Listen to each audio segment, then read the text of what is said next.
देखिए, बिहार में law and order की स्थिति बिगड़ गई है। एएसआई की हत्या हो रही है। कानून व्यवस्था की स्थिति से ध्यान भटकाने के लिए कहीं ना कहीं एजेंसियों को सक्रिय कर दिया गया और जहां जहां चुनाव होता है वहां पर इनकी एजेंसियां ज़्यादा सक्रिय हो जाती है। झारखंड का चुनाव हुआ, वहाँ एजेंसियां सक्रिय हो गई। दिल्ली का चुनाव हुआ, वहाँ एजेंसियां सक्रिय हो गई। अब बिहार में चुनाव होने वाला है, इसीलिए एजेंसियों को सक्रिय कर दिया गया। इस तरह से एजेंसियों के माध्यम से कहीं ना कहीं लालू जी और उनके परिवार को परेशान कर रही है। यह स्पष्ट रूप से बिहार की जनता ने कहना शुरू कर दिया है। नमस्कार, आप देख रहे हैं NBC 24। मैं हूं अजय शर्मा। आपको बता दें कि लैंड फॉर जॉब मामले में लालू परिवार की मुश्किलें काफी बढ़ती नजर आ रही हैं। अगर बीते दिन की बात कर दी जाए तो राबड़ी देवी और तेज प्रताप यादव को भी यहाँ पे बुलाया गया था, जो कि 4 घंटे पूछताछ ईडी कार्यालय में चली थी।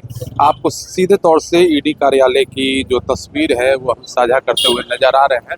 कुछ ही देर पहले लालू यादव यहाँ पर पहुंचे हैं और उनकी बेटी मीसा भारती भी उनके साथ आई हैं। हालांकि आपको बताते चले कि लालू यादव के जो समर्थक हैं यहाँ पर पूरी तरीके से मौजूद हैं और ईडी कार्यालय के बाहर पूरी तरीके से हुजूम जुटी है। हालांकि अगर बीते दिन की बात कर ली जाए तो जो राबड़ी देवी यहाँ पर पहुंची थी, जिसके पश्चात जो उनके समर्थक थे उनके द्वारा काफ़ी हो हल्ला भी किया गया था और लगातार ईडी का समन लालू परिवार को भेजा जा रहा है। पूरे परिवार से लगातार ईडी के द्वारा पूछताछ चल रही है। जो उनके समर्थक हैं उनसे पूरी तरीके से बात करने की कोशिश करेंगे। आप देखें, जो उनके समर्थक हैं यहाँ पर मौजूद हैं, ईडी कार्यालय के बाहर मौजूद हैं, समर्थक हैं मौजूद। जो ईडी से लगातार लालू परिवार को तंग किया जा रहा है और समन भेज करके उन पर पूछताछ की जा रही। कल भी 4 घंटे पूछताछ की गई।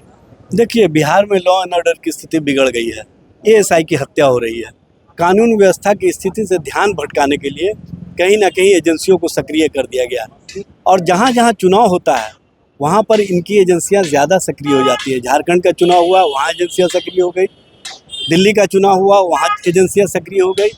अब बिहार में चुनाव होने वाला है, इसीलिए एजेंसियों को सक्रिय कर दिया गया है और कहीं ना कहीं जो राजनीतिक विरोधी हैं उनके खिलाफ भारतीय जनता पार्टी साजिश करती है। उनका एकमात्र मकसद है वेंडेटा पॉलिटिक्स करना, बदनाम करो, राजनीतिक हिस्सा दो। ये इनका मकसद है और इसी के अंतर्गत इस तरह की कार्रवाई कर रही है। ये नहीं लग रहा है कि केंद्र सरकार के द्वारा लगातार इनको परेशान किया जा रहा है? देखिए, केंद्र सरकार जिस तरह से एजेंसियों के माध्यम से कहीं ना कहीं लालू जी और उनके परिवार को परेशान कर रही है, यह स्पष्ट रूप से बिहार की जनता ने कहना शुरू कर दिया है कि चाहे जितना भी प्रयास कर लो, चाहे जितनी भी कोशिश कर लो, हम लोग लालू जी के साथ खड़े हैं। तेजस्वी जी के नेतृत्व के प्रति विश्वास है और उससे कोई डिगा नहीं सकता है। बिहार में बदलाव होकर रहेगा। तो आप देख रहे हैं कि जो उनके समर्थक हैं सीधे तौर से बोल रहे हैं कि बिहार में बदलाव होकर रहेगा। ईडी कार्यालय के बाहर पूरी तरीके से हुजूम जुटी है। तो जाहिर सी बात है कि जो लालू परिवार के समर्थक हैं यहाँ पर मौजूद हैं और साफ तरीके से उनका कहना है कि बिहार में विधानसभा इलेक्शन होना है, जिसको लेकर के केंद्र सरकार के द्वारा लालू परिवार पे जो है प्रेशर बनाया जा रहा है। ईडी के द्वारा उन पे लैंड फॉर जॉब मामले में लगातार समन भेजा जा रहा है।